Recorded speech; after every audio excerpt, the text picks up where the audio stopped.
সুপ্রিয় শিক্ষার্থী সবাইকে প্লাসেন্ট অনলাইন কোচিংয়ের পক্ষ থেকে অভিনন্দন। আজকে আমাদের টপিক ফান্ডামেন্টাল রিপ্রোডাকশন। ফান্ডামেন্টাল রিপ্রোডাকশনের প্রথমে আমাদেরকে যেটা জানতে হবে anatomy and physiology of female and mail reproductive organ. তো আমরা জানি এর আগের প্রথম চ্যাপ্টারে যেটা আমরা আলোচনা করেছি ফিমেল রিপ্রোডাক্টিভ অর্গান, আমরা মেল রিপ্রোডাক্টিভ অর্গানের অ্যানাটমি প্রথমে দেখতে পাচ্ছি, যের মধ্যে রয়েছে টেস্টিস, তারপরে হচ্ছে ইপিডিডিমাইস, তারপরে হচ্ছে ভাস ডিফারেন্স রয়েছে, সেমিনাল ভেসিকুল রয়েছে, পোস্টেট গ্ল্যান্ড রয়েছে এবং পেনিস। এই অর্গানগুলার যে কাজ, এগুলো স্পার্ম প্রোডাকশন করে এবং সিমেন ফর্মেশনে হেল্প করে। এরপরে আমাদের ফিমেল রিপ্রোডাক্টিভ অর্গানের ক্ষেত্রে দেখতে পাচ্ছি ovary, fallopian tube, uterus, cervix and vagina. এরা কী করে? ওভুলেশন, ফার্টিলাইজেশন এবং ইমপ্লান্টেশনে ভাইটাল রোল প্লে করে।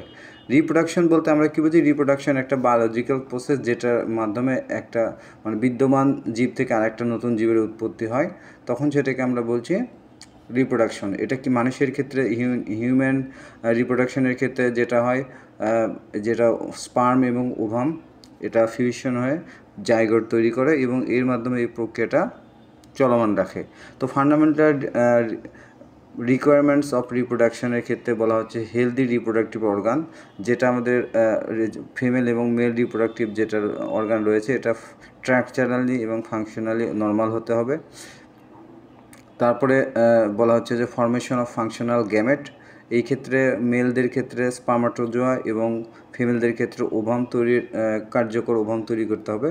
তারপরে কিছু বায়োলজিক্যাল ইভেন্ট এবং সিরিজের কোঅর্ডিনেশন থাকতে হবে, যেমন হচ্ছে development and release of gametes, তারপরে গ্যামেট ট্রান্সপোর্ট করতে হবে, ফার্টিলাইজেশন হবে, ক্লিভেজ এবং implantation of the embryo in the uterus. এরপর আমাদেরকে যেটা আমরা পড়বো, এটা হচ্ছে মেইন পার্ট, যে গ্যামেটোজেনেসিস। যেটা আমরা gametogenesis is the process by which specialised reproductive cell are formed and matured. তাহলে আমরা গ্যামেটোজেনেসিসকে কী বলছি? একটা বিশেষ প্রক্রিয়া, যে প্রক্রিয়ার মাধ্যমে বিশেষ প্রজনন কোষ, যেটাকে আমরা গ্যামেট বলছি, এটা গঠিত হয় এবং পরিপক্ক হয়। তাহলে আমরা গ্যামেটোজেনেসিসকে একটা বিশেষ প্রক্রিয়া বলছি এবং এখানে যে গ্যামেটটা তৈরি হয় এবং পরিপক্ক হয়, তখন সেটাকে আমরা বলছি হচ্ছে গ্যামেটোজেনেসিস। এই ক্ষেত্রে দেখা যায় যে পুরুষদের ক্ষেত্রে স্পার্মাটোজোয়া এবং মেয়েদের ক্ষেত্রে ওভাম। এই প্রতিটা গ্যামেটে কিন্তু 23টি ক্রোমোজোম থাকে, যেটাকে হ্যাপ্লয়েড বলা হচ্ছে, এবং ফার্টিলাইজেশনের পরে জাইগোট হয় এবং এখানে থাকে হচ্ছে 46টি ক্রোমোজোম, যেটাকে আমরা বলছি ডিপ্লয়েড, যেটাকে বলা হচ্ছে ডিপ্লয়েড। আমরা গ্যামেটোজেনেসিসকে যদি বিভক্ত করি, তাহলে দুইটা ভাগে ভাগ করা যায়, একটা হচ্ছে স্পার্মাটোজেনেসিস আর একটা হচ্ছে ওজেনেসিস। এখন স্পার্মাটোজেনেসিস যেটা হয়, সেটা স্পার্ম উৎপাদনের প্রক্রিয়াকে আমরা বলছি স্পার্মাটোজেনেসিস। এটা কাদের ক্ষেত্রে হয়? এটা হচ্ছে পুরুষদের ক্ষেত্রে হয়। এখানে এই যে স্পার্মাটোজেনেসিস, এই প্রক্রিয়াটা সম্পূর্ণ হতে লাগে 61 দিন এবং এখানে এটা কোথায় ঘটে? এটা টেস্টিসের যে সেমিনিফেরাস টিউবুলস আছে, সেই অংশটাতেই কিন্তু এটা স্পার্মাটোজেনেসিসটা ঘটে। এরপর আমরা যদি দেখি কীভাবে আসলে স্পার্মাটোজেনেসিস যে প্রক্রিয়া এটা সম্পূর্ণ হয়, প্রথমে স্পার্মাটোগোনিয়া, তারপরে প্রাইমারি স্পার্মাটোসাইট তৈরি হয়। এরপরে দুইটা স্টেপ হয়, একটা মিওসিস সেল ডিভিশন 1 এবং meiosis cell division 2। Meiosis cell division 1-এ কী হয়? সেকেন্ডারি স্পার্মাটোসাইট উৎপন্ন হয়। এখানে 23X অর 23Y ক্রোমোজোম এর দুইটা ভাগে ভাগ হয়ে যায়। এরপরে মিওসিস 2 সেল ডিভিশনে কী হয়? স্পার্মাটিড উৎপন্ন হয়। তারপরে কী হয়? এটা ম্যাচিউর হয়, দেন এটা স্পার্মাটোজোতে পরিণত হয়। ওজেনেসিসের ক্ষেত্রে বলা হচ্ছে ওভাম যে প্রক্রিয়ার মাধ্যমে ফর্মেশন হয় এবং ম্যাচুরেশন হয়, সেটাকে বলা হচ্ছে ওজেনেসিস। এই ওজেনেসিসটাকে begins before birth and continues until menopause, অর্থাৎ জন্মের আগে থেকে এটা শুরু হবে এবং ম্যানোপোজ পর্যন্ত চলবে। আমরা যদি এই ওজেনেসিসের স্টেপ দেখি, তাহলে কিন্তু দেখতে পাবো যে প্রথমেই যেটা প্রাইমোর্ডিয়াল যে জার্ম সেল, এখান থেকে মাইটোসিস সেল ডিভিশনের মাধ্যমে ওগোনিয়ায় পরিণত হয়। এরপরে এটা কি হয়? প্রাইমারি ওসাইট, যেখানে 46XX ক্রোমোজোম থাকে। এরপরে মিওসিস সেল ডিভিশন, এই পদ্ধতিতে কিন্তু প্রাইমারি ওসাইটটা তৈরি হয়। এরপরে এটা কী হয়, অ্যারেস্ট হয়। এটা থেমে থাকে কতক্ষণ পর্যন্ত, যতক্ষণ পর্যন্ত না পিউবার্টি হয়, অর্থাৎ এই প্রাইমারি ওসাইট পর্যন্ত এটা থেমে যায় এবং এটা ততক্ষণ পর্যন্তই থেমে যায় যতক্ষণ পর্যন্ত বয়ঃসন্ধি না আসে। এরপরে বলা হচ্ছে অ্যাট ওভুলেশন। যখন ওভুলেশনকালে কী হয়, প্রথমে এখানে বলা হচ্ছে মিওটিক যে সেল ডিভিশন, এই মিওটিক সেল ডিভিশনটা কমপ্লিট হয়। তারপরে এটা সেকেন্ডারি ওসাইট এ পরিণত হয় এবং এর সাথে একটা কী করে, polar body, first polar body তৈরি করে। এরপরে যদি ফার্টিলাইজ না হয় সেই ক্ষেত্রে if not fertilise degenerates within 24 hours. যদি ফার্টিলাইজ না হয় তাহলে 24 ঘন্টার মধ্যে এটা নষ্ট হয়ে যায়। আর যদি ফার্টিলাইজ হয় সেই ক্ষেত্রে দ্বিতীয় মিওটিক সেল ডিভিশনটা এখানে কমপ্লিট হয় এবং ওভাম তৈরি হয়। এই ওভামটাকে বলা হচ্ছে ফিমেল প্রোনিউক্লিয়াস এবং এর সাথে আরেকটা কী তৈরি হবে, সেকেন্ড পোলার বডি তৈরি হবে। আমরা দেখতে পাচ্ছি যে আমরা একটা ফ্লো চার্ট দেখতে পাচ্ছি, এখানে সুন্দর করে বোঝা দেওয়া হয়েছে যে কীভাবে আসলে স্পার্মাটোজেনেসিস এবং ওজোনেসিস প্রক্রিয়াটা সম্পূর্ণ হয়। এরপরে আমাদের আরেকটা ফ্লো চার্ট এটা লিখে দেওয়া আছে। এরপর আমরা ওভুলেশনটা দেখব। ওভুলেশন আমরা কাকে বলছি, ওভুলেশনটা বলা হচ্ছে যে এটাও এক ধরনের প্রসেস যেখানে ম্যাচিওর ওভাম ওভারি থেকে বের হয়েছে ফেলোপাইন টিউবের ফিমব্রিয়াল যে প্রান্ত আছে সেই প্রান্তে প্রবেশ করে, তখন সেটাকে আমরা বলছি ওভুলেশন। ওভুলেশনটা বলা হচ্ছে এর মেনস্ট্রুয়াল সাইকেলের জন্য একটা গুরুত্বপূর্ণ ধাপ এবং এটা কিন্তু প্রেগনেন্সি বা কনসিভ করার একটা পসিবিলিটি ক্রিয়েট করে। এরপর টাইম অফ ওভুলেশনের ক্ষেত্রে ভেরি ইম্পর্টেন্ট একটা বিষয় যে in a regular 28 days menstrual cycle, যদি 28 দিনে মেনস্ট্রুয়াল সম্পূর্ণ হয় সেই ক্ষেত্রে এখানে 14তম দিনে কিন্তু ওভুলেশন হয়, অর্থাৎ পরবর্তী মাসিকের কত দিন আগে, 14 দিন আগে, পরবর্তী মাসিকের 14 দিন আগে। তাহলে আমাদের এক্সাম্পল দেওয়া হয়েছে যে if menstruation starts on January 1, 1 জানুয়ারিতে যদি মেনস্ট্রুয়েশন শুরু হয় ওভুলেশন কত দিনে হবে, অর্থাৎ জানুয়ারি 14 দিনে। আমরা যদি ওভুলেশনের প্রসেসটা দেখি তাহলে প্রথমে কী হচ্ছে, ফলিকুলার ডেভেলপমেন্ট হবে।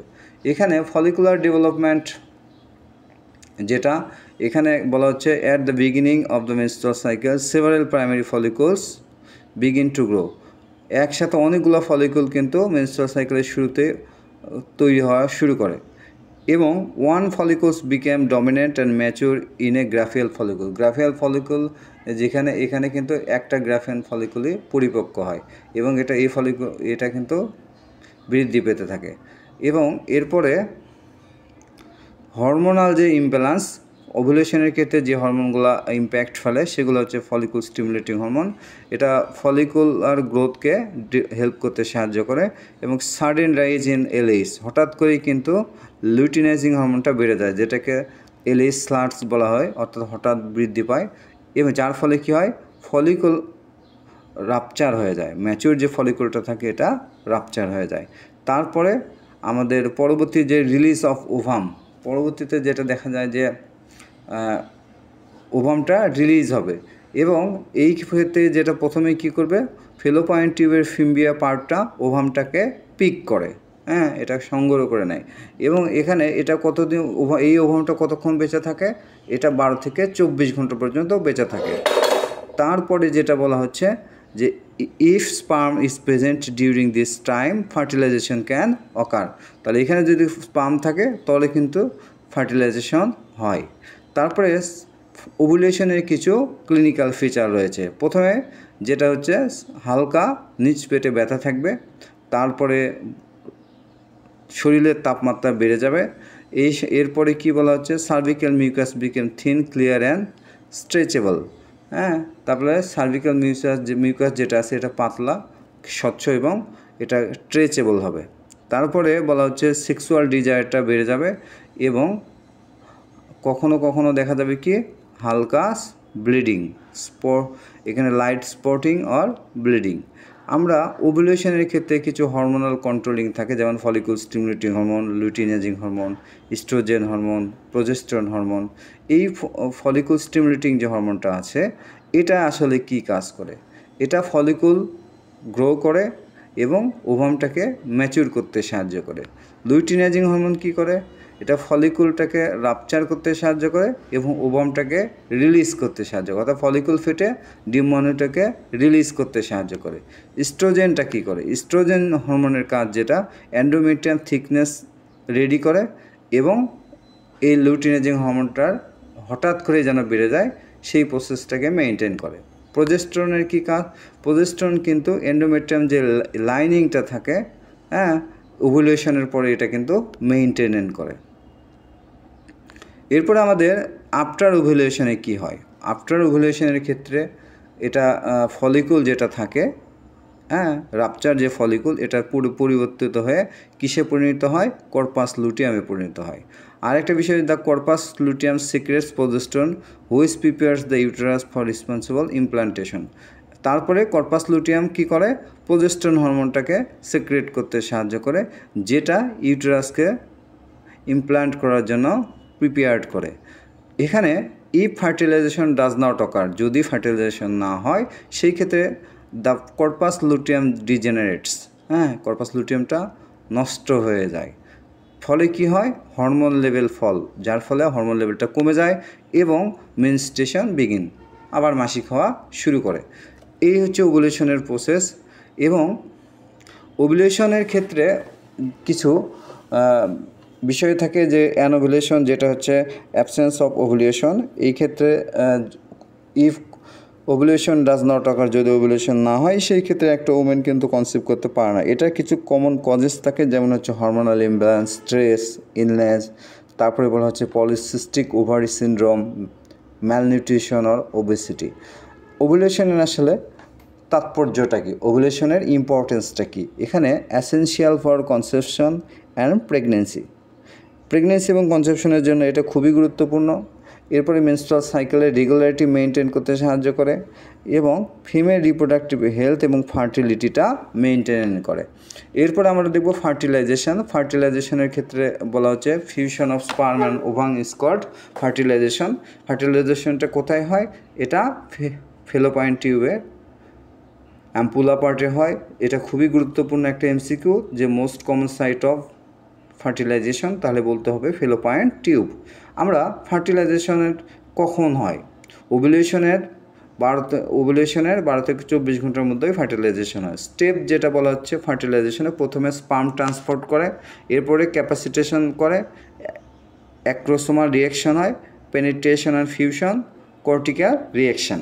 তাহলে স্পার্ম ট্রান্সপোর্টের ক্ষেত্রে ইজাকুলেট যে স্পার্মটা থাকে, এটা 200 থেকে 300 মিলিয়ন স্পার্ম, এর মধ্যে 300 থেকে 500 এটা কিন্তু ফেলোপাইন টিউবে পৌঁছে এবং একটা স্পার্ম শুধু ফার্টিলাইজ এগটাকে ক্যাচ করতে পারে। এবং এখানে 300 থেকে 500 এটা কিন্তু বিভিন্ন বইয়ে বিভিন্ন ধরনের ভ্যারিয়েশন আছে। তো আমাদের ক্যাপাসিটেশনের ক্ষেত্রে বলা হচ্ছে যে স্পার্ম যেটা, এটা কিন্তু ফিজিওলজিক্যাল চেঞ্জের মধ্য দিয়ে পরিবর্তন হয় এবং ফিমেল যে জেনিটাল ট্র্যাক্ট রয়েছে, এখানে যেতে সময় লাগে 6 to 8 আওয়ার এবং এখানেই কিন্তু ওভামটাকে পেনিট্রেট করার প্রয়োজন হয়। এরপরে অ্যাক্রোসোমাল যে রিয়াকশান, যেটা অ্যাক্রোসোমাল রিয়াকশানের ক্ষেত্রে বলা হচ্ছে যে এই যে ওভামের একটা স্পার্মের একটা এনজাইম থাকে, যেটা হায়ালুরোনিডেস একটা এনজাইম, যে এনজাইমটা কী করে ওভামের যে আউটার লেয়ার, যেটা এই আউটার লেয়ারটাকে ব্রেক ডাউন করে দেয়। হ্যাঁ, এরপরে এখানে যে প্রোটেক্টিভ লেয়ার ওভামের থাকে, সেটা হচ্ছে করোনা রেডিয়েটা এবং জোনা পেলুসিডা। এই দুইটা লেয়ারটাকে কি করে ভেঙে ওভামের ভিতরে প্রবেশ করে। এরপরে পেনিট্রেশন অ্যান্ড হচ্ছে ফিউশন। তারপরে যেটা হয় যে স্পার্মের যে হেডটা থাকে, এটা ফিউজ হয় এবং ওভামের যে মেমব্রেন থাকে, এইটা কিন্তু নিউক্লিয়াসের মধ্যে প্রবেশ করে। তারপরে কর্টিক্যাল রিয়াকশনের ক্ষেত্রে যেটা হয় ব্লক টু পলিস্পার্মে, আর পরবর্তীতে যেন আর কোনো স্পার্ম ভিতরে না যেতে পারে, এটাকে প্রিভেন্ট করে কর্টিক্যাল রিয়াকশনের মাধ্যমে। এরপরে আমাদের ইমপ্লান্টেশনের ক্ষেত্রে কি বলা হচ্ছে, যে ইমপ্লান্টেশন একটা প্রসেস যেখানে ফার্টিলাইজ ওভাম, এইটা কিন্তু এন্ডোমেট্রিয়াম লাইনিংটার কাছে ইমপ্ল্যান্ট হয়, তখন সেটাকে বলা হচ্ছে ইমপ্লান্টেশন। এটা শুরু হয় বিগিনিং অফ ট্রু প্রেগনেন্সির প্রথম থেকে এটা কিন্তু বোঝা যায়। এবং এখানে কখন হয়, এটা ইমপ্লান্টেশন অকার ফার্টিলাইজেশনের 6 থেকে 7 দিন পরে। এখানে দেখা যায় যে ব্লাস্টোসিস্ট যেটা, এটা ইউটেরাইন ক্যাভিটিতে যেতে সময় লাগে 4 দিন, তারপরে 2-3 দিন পরেই কিন্তু এটা এন্ডোমেট্রিয়ামে অ্যাটাচ হয়। আমরা যদি সাইট অফ ইমপ্লান্টেশন দেখি, যে নর্মালি এটা কোথায় হয়, upper posterior wall of the uterus এবং ইন দ্য এন্ডোমেট্রিয়াম। তারপরে এবং এই রিজিয়নটাতে কিন্তু প্রচুর ব্লাড সাপ্লাই থাকে, যার ফলে এখান থেকে নিউট্রিশন এবং গ্রো করতে হেল্প করে। যদি ইমপ্লান্টেশনের ক্ষেত্রে প্রসেসটা বলা হয়, প্রথমে যেটা অ্যাপোজিশন, এরপরে অ্যাডিশন এবং পরবর্তীতে ইনভেশন। তো এখানে আমাদের প্রথমেই যেটা বোঝা যাচ্ছে যে অ্যাপোজিশন যেটা, এই ক্ষেত্রে যে ব্লাস্টোসিস্ট যে অংশটা, এই ব্লাস্টোসিস্টটা কিন্তু এন্ডোমেট্রিয়ামের সাথে যুক্ত থাকে। এবং কীভাবে যুক্ত থাকে, এটা লুজলি অ্যাটাচ, ঢিলে ঢালাভাবে। এরপরে অ্যাডিশনের ক্ষেত্রে বলা হচ্ছে the attachment become stronger with the help of cellular and molecular interaction between trophoblast and endometrium. এই অংশটা এই পরবর্তীতে কিন্তু এটা আস্তে আস্তে কী হয়ে যায়, এটার ট্রোপোব্লাস্ট এবং এন্ডোমেট্রিয়ামের অ্যাট্রাকশনটা স্ট্রঙ্গার হয়ে যায়, যেটা সেলুলার এবং মলিকুলার ইন্টারাকশান বাড়াতেও সাহায্য করে। ইনভেশন যেটা, এই ক্ষেত্রে বলা হচ্ছে যে ট্রোপোব্লাস্টের যে লেয়ার, এটা কিন্তু এন্ডোমেট্রিয়ামে কী করে, প্রবেশ করে। The outer layer of trophoblast invades the endometrium. তার মানে ট্রোপোব্লাস্ট এই যে লেয়ারটা, এটা কিন্তু এন্ডোমেট্রিয়ামে প্রবেশ করে। এরপরে আমাদের স্ট্রাকচার যদি দেখা যায় যে ট্রোপোব্লাস্টের, এখানে আফটার ইমপ্লান্টেশন বিগিনস দ্য ট্রোপোব্লাস্ট, এখানে আউটার লেয়ার যেটা, এটাকে বলা হচ্ছে ব্লাস্টোসিস। এই অংশটাকে দুইটা ভাগে ভাগ করা যায়, এর দুইটা লেয়ার থাকে, একটা সাইটোট্রোপোব্লাস্ট যেটাকে ইনার লেয়ার বলা হয়, আর 2 নম্বরে বলা হচ্ছে সিনসাইটোট্রোপোব্লাস্ট, সেটা হচ্ছে আউটার লেয়ার। তারপরে হরমোন সিক্রেশন যেটা, যে সিনসাইটোট্রোপোব্লাস্ট যেটা থাকে, এই সিনসাইটোট্রোপোব্লাস্ট থেকে এইচসিজি হরমোনটা সিক্রেটস হয়। আর এইচসিজি হরমোন যেটা আছে, এটা কিন্তু কর্পাস লুটিয়াম এটাকে মেনটেন করে, যেটা প্রোজেস্টেরন রিলিজ করে, সিক্রেটস করে এবং প্রেগনেন্সিটাকে সাস্টেনেবল করে তোলে। চেঞ্জ ইন দ্য এন্ডোমেট্রিয়াম, ইমপ্লান্টেশনের পরে এন্ডোমেট্রিয়াম লেয়ারটা কিছু পরিবর্তন, স্পেশালি চেঞ্জ আসে, যেটাকে বলা হচ্ছে ডিসিডুয়া। এবং এখানে the part of the implanted embryo is known as decidua basalis. তারপরে আমাদের যে এমব্রায়োর যে লোয়ার পার্ট যেটা, এই অংশটাকে কি বলা হচ্ছে, ডিসিডুয়া ভ্যাজিলিস। এবং এখানে নেক্সট টাইম কি হয়, নেক্সট টাইমে যেটা প্লাসেন্টার যে ম্যাটার্নাল পার্ট, এই যে ম্যাটার্নাল পার্ট অফ প্লাসেন্টা, এটা কিন্তু তৈরি করে। তারপর আমাদের এমব্রায়ো, এখানে আমাদের যদি একটু ছোট্ট করে যদি আমরা দেখি একটু, যে ফার্টিলাইজেশনের আমরা যা পড়লাম, এই ফার্টিলাইজেশন সম্পর্কে এবং ইমপ্লান্টেশন সম্পর্কে আমরা যদি একটু জানি, ইমপ্লান্টেশনের ক্ষেত্রে যে ইমপ্লান্টেশন কখন হয়, সেই ক্ষেত্রে এটা 6 to 7 days after fertilisation. Site কোথায়, এটা হচ্ছে upper posterior wall of the uterus. তারপরে লেয়ার যদি বলা হয়, এখানে দুইটা লেয়ার থাকে, একটা সাইটোট্রোপোব্লাস্ট যেটাকে ইনার লেয়ার বলা হয়, আর একটা হচ্ছে সিনসাইটোট্রোপোব্লাস্ট যেটাকে আউটার লেয়ার বলা হচ্ছে। হরমোন যদি আমরা দেখি, এখানে এইচসিজি হরমোন, এটা কর্পাস লুটিয়ামকে মেনটেন করে। এন্ডোমেট্রিয়ামকে আমরা কেমন দেখি, এন্ডোমেট্রিয়ামে যেটা এখানে স্পেশাল একটা চেঞ্জ আসে, তখন এটা কিন্তু ডিসিডুয়া বলা হয়, প্রেগনেন্ট এন্ডোমেট্রিয়ামকে ডিসিডুয়া বলা হচ্ছে। আর ডিসিডুয়া যে ভ্যাজিলিস পার্টটা থাকে, এখান থেকে ম্যাটার্নাল পার্টটা তৈরি হয়, প্লাসেন্টার ম্যাটার্নাল পার্টটা তৈরি হয়। আমরা ডেভেলপমেন্ট যদি দেখি, হিউম্যান এমব্রায়োনিক স্টেজ, এখানে ফার্টিলাইজেশনের পরে জাইগোট তৈরি হয় এবং এটা একটা সিরিজের মধ্য দিয়ে চেঞ্জ তৈরি হয় এবং এমব্রায়োতে পরিণত হয়। তাহলে আর্লি স্টেজে যদি আমরা দেখি, প্রথমে জাইগোট তৈরি হয়, তারপরে মরুলা, তারপরে ব্লাস্টুলা অথবা ব্লাস্টোসিস্ট যেটা, তারপরে গ্যাস্ট্রুলা। আমরা মরুলা কখন বলছি, যখন ক্লিভেজ ডিভিশন 1, 2, 3, 4 এবং 4 ক্লিভেজ ডিভিশনে যখন 16 সেল উৎপন্ন হয়, তখন সেটাকে আমরা বলছি মরুলা, এবং এটা ফার্টিলাইজেশনের 3 থেকে 4তম দিনে হয়ে থাকে, এবং এটা দেখতে কেমন হয়? সলিড বলের মতো। এখানে সেল থাকে হচ্ছে 16 থেকে 32টি। এই কন্ডিশনটাকে আমরা বলছি মরুলা। মরুলা এটা কেমন দেখতে? মূলবেরির মতো। মরুলা দেখতে কেমন? মরুলা দেখতে এটা হচ্ছে মূলবেরি, একটা ফল, এই ফলের মতো। It's looks like a mulberry. তারপরে এখানে যে সেলগুলো থাকে, মরুলার যে সেলগুলো, এগুলোকে কী বলা হয়? ব্লাস্টোস্মিয়ার। আর একটা বিষয় হচ্ছে মরুলার চারপাশে যে আবরণটা থাকে হচ্ছে জোনা পেলুসিডা। আর এই জোনা পেলুসিডা এখানে travel down the fallopian tube towards the uterus. ব্লাস্টুলার ক্ষেত্রে বলা হচ্ছে যে ব্লাস্টুলার যে স্টেজ অথবা ব্লাস্টোসিস যে স্টেজটা, এই ব্লাস্টোসিস স্টেজটা এটা আমাদের after entering the uterus about 4 to 5 days after fertilization, a fluid filled cavity যেটাকে ব্লাস্টোসিস বলা হচ্ছে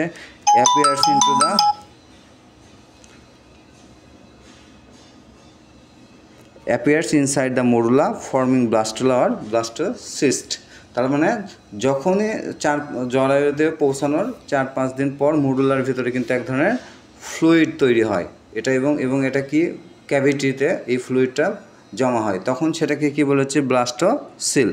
এটার যদি স্ট্রাকচার আমরা দেখি, যে আউটার লেয়ার যেটা, এটাকে ট্রোপোপ্লাস্ট বলছি, যেখান থেকে কি তৈরি হয়? প্লাসেন্টা তৈরি হয়।